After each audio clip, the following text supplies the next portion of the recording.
വാസേട്ടന് 66, 67, 60 തൊട്ട് എനിക്ക് പരിചയ. വാസേട്ടന് അത് മാതൃഭൂമിയുടെ ആനിവേഴ്സറിക്ക്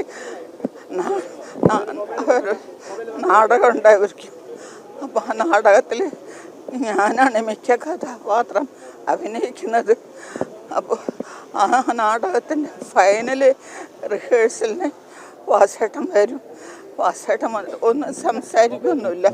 വന്നിട്ട് കുറേ നാടകം റിഹേഴ്സൽ കഴിയണ വരെ അവിടെ ഇരിക്കും. അവിടെ ഇരുന്ന് കഴിഞ്ഞതിൻ്റെ ശേഷം നമ്മളോടൊന്നും പറയില്ല. അതിൻ്റെ ഡയറക്ടറെ വിളിക്കും.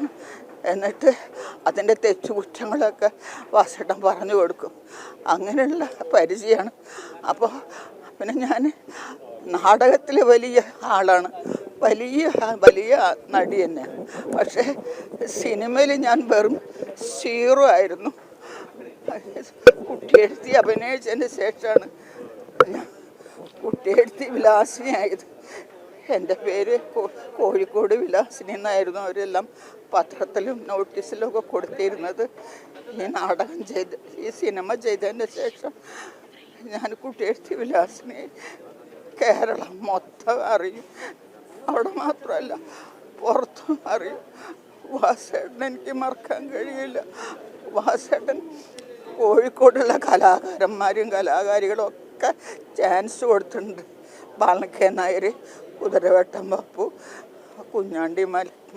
കുഞ്ഞാണ്ടിയേട്ടൻ, അങ്ങനെ ഒരുപാട് ആളുകൾ ഈ സിനിമാ ഫീൽഡിലേക്ക് വാസേട്ടൻ കൊണ്ടുവന്നിട്ടുണ്ട്. എല്ലാവരെയും നല്ല രീതിയിൽ സംസാരിക്കുള്ളൂ. അധികം സംസാരമില്ലല്ലോ, എങ്കിലും 1-2 വാക്കോ പറഞ്ഞ് വാസേട്ടനായിട്ട് അടുത്ത് കഴിഞ്ഞാൽ പിന്നെ അകലാൻ തോന്നില്ല. അത്രയ്ക്ക് നല്ലൊരു മനുഷ്യനായിരുന്നു ഞാൻ.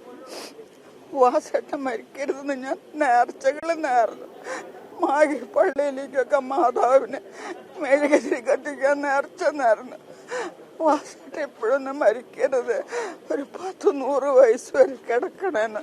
എന്നുവെച്ചാൽ എന്നെ ഇവിടെ കേരളം എന്നല്ല എല്ലായിടത്തും അറിയപ്പെടുന്നത് ഈ കുട്ടിയെഴുത്തിയായിട്ടാണല്ലോ.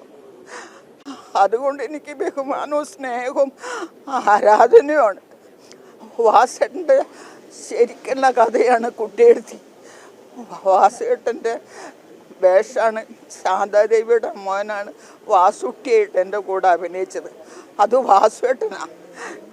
അത് വാസുവേട്ടൻ്റെ ചെറിയമ്മയായിട്ട് അഭിനയിച്ച ആളാണ് കുട്ടിയെഴുത്തി. അവരുടെ ഒറിജിനൽ പേര് മാളൂട്ടി എന്നാണ്. അത് ആ വേഷം ഞാനാ ചെയ്തത്. എനിക്കെന്നെ അറിയില്ല. നാടകം കളിച്ചുകൊണ്ടിരുന്ന ഞാൻ ഇത്രയും പെട്ടെന്ന് വലിയൊരു പേരാവും. ലോകൊട്ടുക്കെ തന്നെ പറയാം.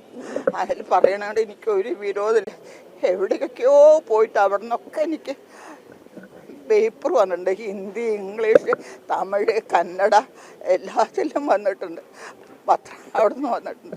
അപ്പം ആ ഒരു ബഹുമാനവും സ്നേഹവും ഒക്കെയാണ് വാസുവേട്ടനായിട്ടുള്ളത് എനിക്ക്. അപ്പം പിന്നെ എനിക്ക് വാസുവേട്ടൻ ഇപ്പോഴൊന്നും പോവരുത് ഞാൻ ദൈവത്തിനോട് പ്രാർത്ഥിച്ചു. എനിക്ക് സഹിക്കാൻ വയ്യ. എനിക്ക് കുറെ പറയാണ്ട്. പക്ഷെ എല്ലാവർക്കും ഓക്കെ.